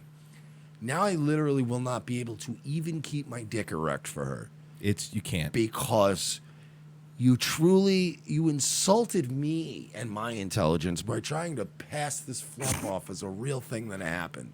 Now I'm insulted. You know what I mean? Like, am I the only one whose brain overworks to the point where I blow it in situations like that? No, I could have overwork banged all the this chick, but now I'm like, how dare you, lady? Yeah. How dare you? And no, do not order tiramisu. We're done with this dinner. To be serious too, because see, in my 10-year-old's mind, this made complete sense. No, it only He makes knows sense that in when your mind. someone's gay, In your 10-year-old's mind, it makes sense that cars turn into robots that talk. Right. New Bumblebee prequel coming out. someone's gay, they come out of the closet and they usually announce it first to the people closest to them. And so he figured the same rule applied to straight people. So I gave him a big hug and I told him how honored I was that he told me first. And all my cats clapped. And then I said, buddy, I just need you to know that I would love you gay or straight because... But thank God you're straight. And then everyone clapped again. I don't know how they got in here. They kept clapping. At that point, my son said something, and then I said some things. It's very unclear because on account of all the clapping, It was too much clapping. We couldn't actually hear each other over the clapping. It was kind of like a sitcom when they're trying to get the next line in, but they're waiting for the claps to die down. It was like a regular Lisa Lampanelli show. No, because I'd bang this one. That's not what makes someone lovable. What makes someone lovable is their heart and their actions. Okay, let me help out any kids that might be listening, because they're listening. If you're straight, you don't have to come out of the closet. That, statistically speaking, is the norm. Okay? So don't worry about it. No extra work for you. And then I thanked him for opening my eyes to the type of world I want to live in. A world where every kid plays by the same rules, and we don't assume anything. We listen. Now, you know why I know this is deep and real? The acoustic guitar. Hey, at least it's not a ukulele and a xylophone. That's a good point. To our children, and we love them no matter what. I, myself, have never publicly come out to you guys, so I'm going to take the opportunity to do so now. I am straight. So brave. And everybody clapped. Goddamn stunning and brave. You're a beautiful woman, inside and out. Wipes away Dennis Rodman tear. Fucking come on with your bullshit.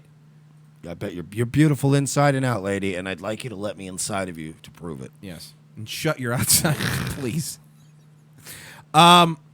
Mike, you used to work at Wendys, right?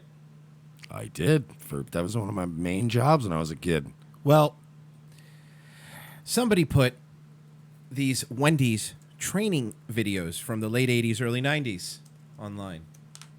And these are training videos to help new employees. But now here's the thing with Wendys. They're hip. They're not your father's fast food place like McDonald's. No, their burgers are square. That's right. But you know what's not square? They're training videos. Here's how you make a cold drink.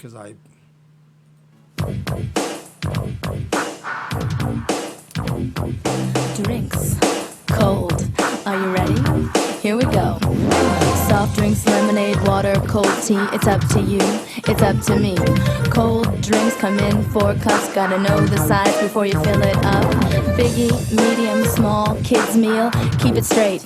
It's a good deal. Use the scoop to Hey, guys. This is Cardi B. Feel old yet?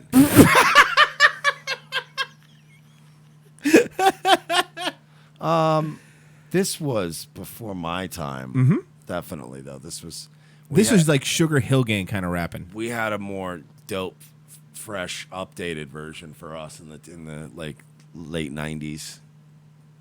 with ice. Never use the cup. Take my advice. For soft drinks, fill the ice. Did anybody ever not use the cup? I worked at Burger King. I always used the cup. Always. It was easier. And it's faster. It's more Yep. efficient. I don't know why a corporation would tell you to take an extra step. Halfway, no matter the size, that's what I say. Tilt the cup and push against the lever. Keeps the foam down now, isn't that clever? If there's still foam, let it settle down. Don't pour it off, or your boss will frown. When you reach a 1/4 inch from the top, that's where you wanna stop. If the customers say they wanna stay, put the drink on the left-hand side of the tray. If the order's to go, put the lid on tight. Make sure it pops to do it right. Then hand that drink to the coordinator and tell the guest you'll see him later. My version of this would have been like, and then when they order, when they pull up and order extra pickles, you go outside and deliver their dime bag to their fucking window. Don't forget to smile when you serve cold drinks. Oh, that was bad. What? She's a good singer. She's singing like, remember like Dr. Dre's girlfriend was in every every Death song. Ray Yeah. thing. To the guest. You're the one that can make the difference. For lemonade, things stay the same, half full with ice. I said it again, fill the juice to a 1/4 inch from the top, just like you did the pop. Water is a courtesy to our guests. Use a small cup, you know the rest. But when the N-words come in the store, don't give them the cups because they'll go around your back and get soda. Now it's time to serve cold tea, but the ice is Water different. is a Listen- courtesy to our customers unless Jameis Winston comes in with his friends. All right, Mike. So maybe this was more of your video. Maybe this was more of your video. This is grill skills.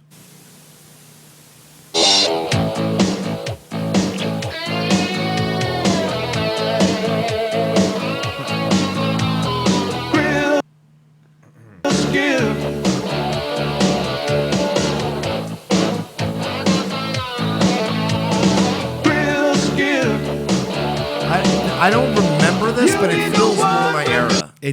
You'll this see. feels like something I would have watched.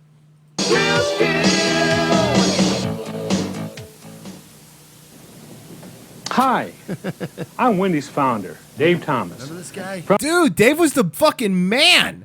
Bruh. R.I.P. Dave. Without a high school diploma, he dropped out of high school and founded Wendy's. Good for him. From the day I opened the first Wendy's, my goal Yeah, has but been you know to what? serve- Dave Thomas is a piece of shit. Here's why. Hear me out. Oh, boy. He exemplifies the boomer.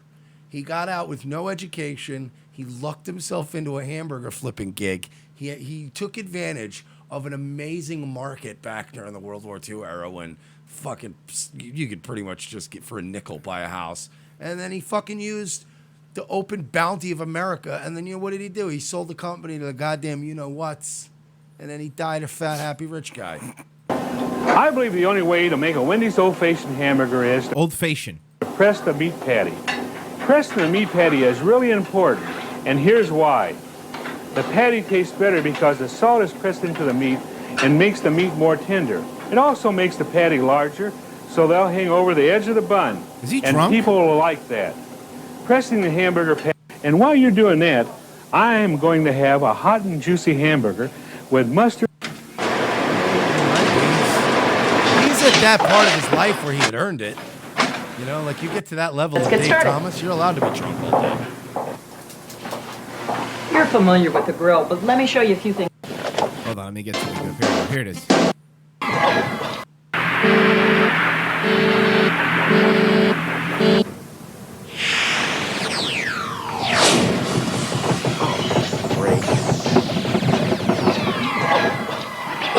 What the? You're about to learn some grill skills. So let's get busy now. Come on, let's go.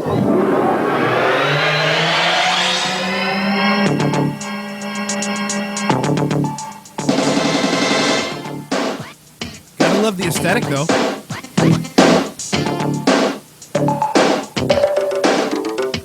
Now working the grill, Bill, it ain't so tough. But first of all, you got to check your stuff. Like a grill that's set at 250 with the meat and cheese that's ready to go. A towel to keep your station looking cool. But most of all, you got to have your tool. Are you with me now? Get ready. We're gonna lay them down. Now beats got grain to it just like wood. You got to follow the arrow to lay it down like you should. From the front to the back, you got to lay it down. Space it evenly, not scattered around. Next, you got to salt the meat from the back to the front to make the taste complete. Not too little, not too much. With a little finesse, you'll get the touch. What's coming up? And they just fired him because that's not standard uniform. You can't have glitter. No, they would never allow that. Pieces of flair at Wendys. They would never allow that. God, was there anything LeVar Burton wasn't in? No. Deanna Troi. That was a Riker job.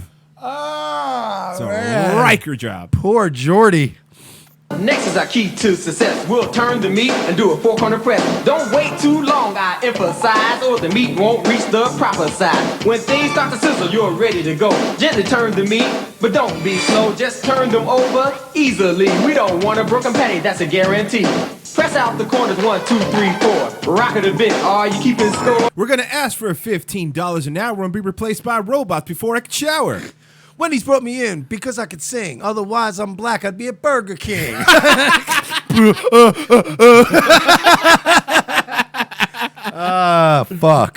Top and bottom, left and right, and you'll get a patty that's out of sight. Press out the corners nice and wide, at least half an inch on both sides. If a cop shows up, spit in his burger.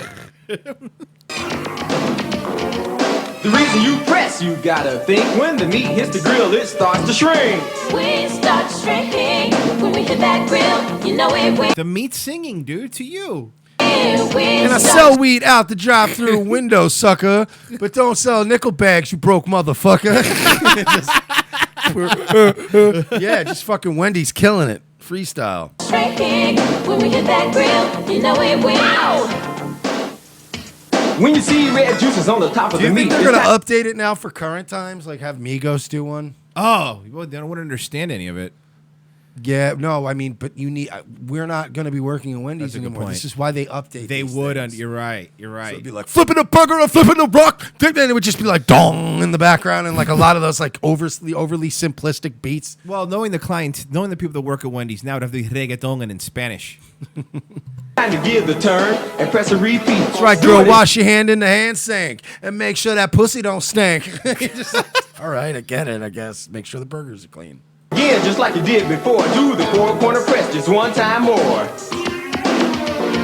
Now, I'm once not gonna lie, I want Wendy's now, though. If I'm being honest. You know, Trolita has a point. Why is he smashing the patties into oblivion? You're not supposed to do that. All the juice is gonna go out of them. Oh, he was doing it. Okay, they were showing you how not to do it. Oh, I see. That's what it was. second time, don't press them again because the meat's just fine. But when you see red juices rise, turn the patty over to the other side. Don't scrape the grill, we want it wet, you see. And keep the meat moist so it's hot and juicy. When the meat's red juices no longer rise, you can serve that patty, it'll win a prize. It takes about 4 minutes to cook, but just to make sure you can have a look. Use your tool and double check. It should be. You're gonna get burns on your hand, that's a bet. You're gonna go home smelling like onions, and no matter how much you shower, you smell for days. That's the stuff they don't tell you in those training videos, man. It's terrible. You would smell like fast food all fucking day. Yeah, it was bad. You'd have to shower when you got home at night and then shower in the morning before school, and then you wouldn't smell like grease. It was terrible. So many grease burns. I cut myself so many times. And I would always stop at home before I went to work. And, like my mom would always, well, what are you doing? Just go straight to work. I'd be like, I'm not leaving my book bag and all of my belongings in the back near the fryers all night. No! Bring that pox into this home. Yeah, you don't want your fucking shitty nickname like Fast Food Mike.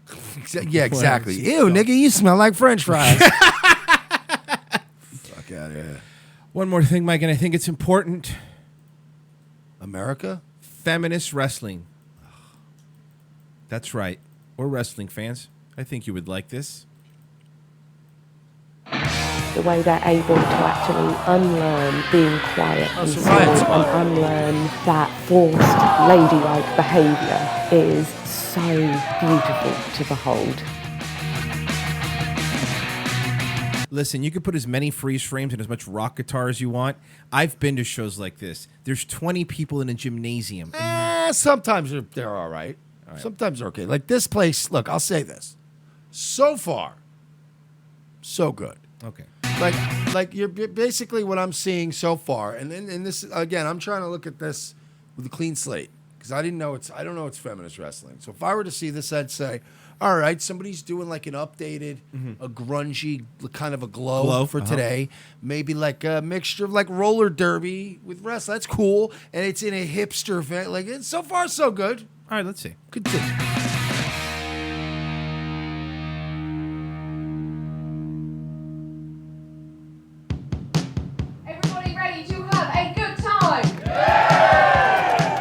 Secret Girl Gang Clubhouse. Oh, we ready for some wrestling? The following contest is set for one fall. Why does everybody do that now? It's the new thing. It's the annoying. new thing. Introducing first. I'd noticed women in wrestling, people were saying they weren't as good as the men. They're not. They're not. It's like any other thing. Literally anything that involves physical activity or math, men are better. Because they weren't being given the platform to perform like the men. They were being given maybe one match. And a can I be show. more specific, actually? Mm-hmm. White men. Yes. Way better. They were lucky. Samoans, too. Oh, in wrestling. Yeah, in wrestling. I thought we were back to just everything. Oh, in life, you're right, man. Platform for them to be able to really reach their full potential.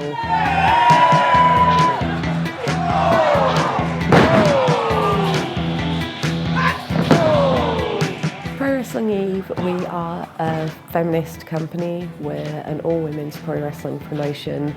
So you don't make money? I don't have again, other than the feminist thing, which is an abused term, so who knows? Maybe these are proper feminists. I still don't hate them yet.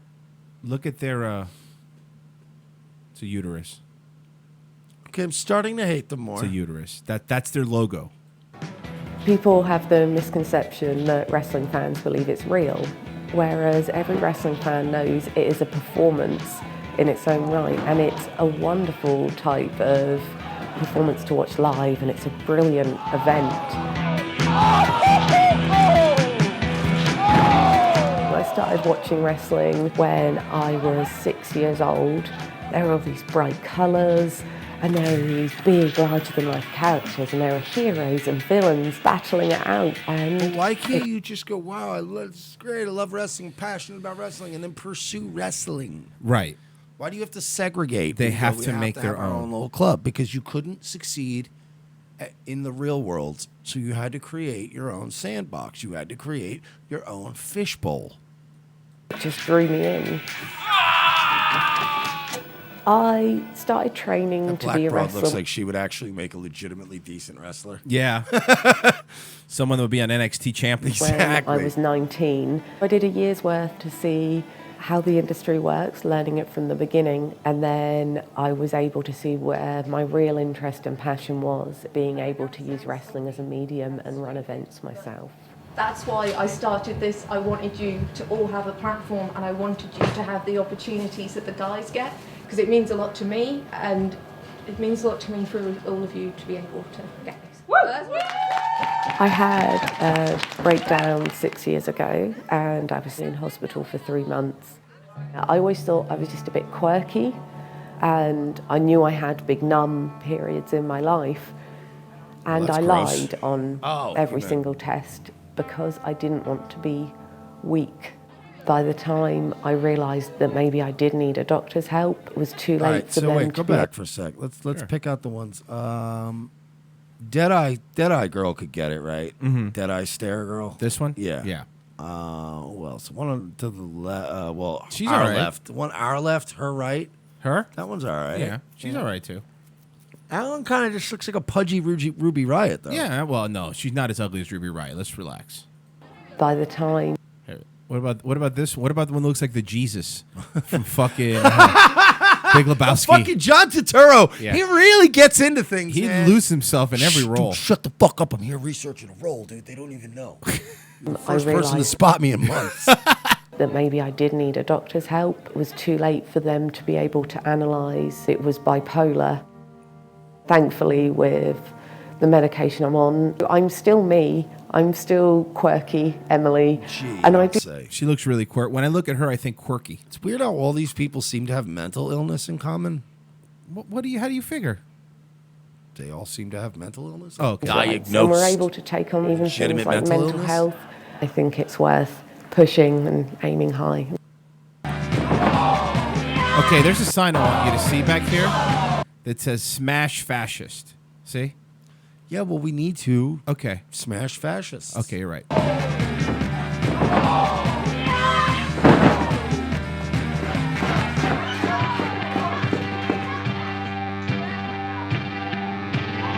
Pile drive fascists. Well, at least it was a clean one.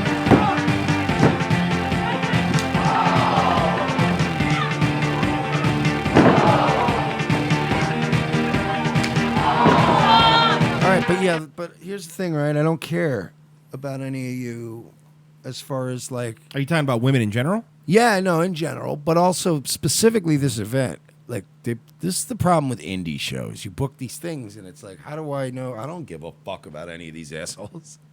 You know? Yeah, it's at least for wrestling, it's like every week it's the same guys. You know who you like and don't like. Right. Yeah, and even if you go to indie shows, they'll have one person that's that you knew from wrestling that'll show Yeah, up. like a legit indie show will have like 3 guys spread out through the card that you'll go, oh yeah, okay. Cole Cabana's here. All right, I'll watch him. Yeah, I guess. What are you gonna do? The unlearned. But then CM Punk, man, we watched his fight. By the way, I'd rather see CM Punk in an indie match. This, by the way, we watched CM Punk. This is the last one we'll talk about. We watched his match. That man should not be in the MMA. CM Punk. That man has no business getting in a fight with me. Yeah. Like if that, and that's not even like it's a joke, obviously, but all kidding aside, that is, we were watching and I was telling Royce, he doesn't seem like a guy who did that any more or less impressive than he or I would have done against that level of opponent. His kicks were horrendous. I know guys that do MMA fucking arounds that are around my age that would have murdered that guy that CM Punk fought. So, Oh yeah, the guy that CM Punk fought was a cocky little bat. Even They're Joe bums. Rogan was like, "Did somebody pay him to keep the fight going this long?" Like it was fucking a sideshow. He was a bum. They were both bums. Never deserves to fight in an MMA fight again. He is now 0-2. He has no background to it. At least Brock Lesnar was a fucking amateur wrestler who won fucking every amateur wrestling contest he was ever in. Yeah, Brock at least had a pedigree where they went, well, okay. And it not only a pedigree, not only was he a wrestler, it's like, yeah, he had championships, so they went, look, we'll develop him into something. We'll have him fight another grappler, and at least they'll throw each other around for a couple of rounds. But like Punk, it was like, yeah, well, he'll sell some tickets. That's it. There's no excuse. And one of the most telling things, if you watch that, is how much Joe Rogan does not like him because he's calling the match. He doesn't like him. And he is just like very passively aggressive. Because Joe's still a professional, but he's still very passive aggressively. He hates shitting on wrestling him. and he hates wrestlers. When he went to go interview the winner, because remember CM Punk came out as CM Punk, and I didn't ask Mike. I was like, oh, I bet he's gonna come out to the. Can you imagine if he comes out to his wrestling music? How fucking corny that would be. Motherfucker came out to his wrestling theme. Royce left the room. Oh, so He literally left I the was room. like, I can't believe he's like doing I this. do, like I do on this show. Royce got up and left the room. He was like, I'm not doing I this. can't. He left. I can't. This is ridiculous. And then after the match, one of the funniest thing, Rogan walks in there and he's going to interview the winner, and Punk is there, and he goes, "Hey, don't worry, Phil. Yeah, don't worry. We're going to interview you in a I'll second. interview you in a second, Phil." Just, I don't know. Since he blocked me on Twitter, but can somebody tell me? CM Punk? Why did he block you? I've been mean to him before. Was it not nice? I'm sure. Well, that means if he blocked you, then at least you know he's read your things. Yeah, it's I think he's blocked me. Let me see. But yeah, at least he's read my things. So what kind of mean things did you say to Mr. Punk? I don't know, all kinds of. Wait, maybe am I not blocked? Hey, it might have been on an alt account. I'm not Okay. blocked. No, I've. He has not tweeted a peep. Why would he? I'll tell you what's going to happen. I told Mike, I'll run it at Money in the Bank. Because what else is he going to do? Nobody's gonna care now. No, he's a loser. Brock Lesnar left the WWE and became a winner. And at least when you were 0-1, you could have went back to WWE because you lost to Mickey Gall. Right. Now you lost to a bum. You lost to the guy, another guy that Mickey Gall beat. But I mean, Mickey Gall is coming up quick. Yeah, yeah, Like, yeah. he's killing people. So it's like, all right, you lost to Mickey Gall. No, no harm, no foul. But now you lost to a bum too. And now what are you gonna do? You gonna come back? You gonna be the champ? I don't think so, bud. No, it's looking down for him. But You know who they're gonna be nice to in WWE now? CM Punk, AJ Styles, Captain Humble. oh yeah, Mister, I'll do whatever you ask of me, and I'm just gonna sit on the plane and play my Xbox. when we get to AJ the Styles next is a gig. JJ Stoner. I'm just trying to put on a show, man. That's it, man. Just trying to put a show on. Thank you for listening, everybody. We will be back tomorrow with another fresh episode of Revenge of the Sis. Go to revengeofthesis.com/donate. Help us out because we help you out. Give us the Gibbs. Please. Anything else we... Oh, Amazon banner. If you're going to buy something on Amazon, click it there on our website, and then we get a little cut of anything you purchase, and it costs you nothing. Anything else you need to plug? Guys, get out there. 5 stars on Facebook and iTunes. Get out there. Fucking do it. Oh, and probably Nightwave tonight with Apocalyptic Larping and the Border Patrol agent that got shot. Thank you for listening, guys. See you tomorrow.